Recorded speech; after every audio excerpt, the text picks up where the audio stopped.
Porn star martini, sex on the beach, screwdriver. What's common among all of your favorite cocktails? That is the base spirit, which is vodka.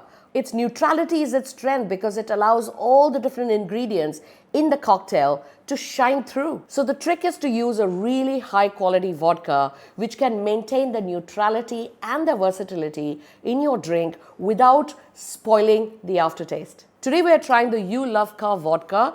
It's in this really nice looking bottle which is teardrop shaped, and this is a Polish vodka. This vodka is loved by bartenders and has won awards at several bartending competitions. This vodka may look modern, but actually the traces of this vodka can be traced back to the 16th century when a famous alchemist was ordered by the royal courts of Poland to create a vodka of the finest character, highest purity, and the most exceptional quality.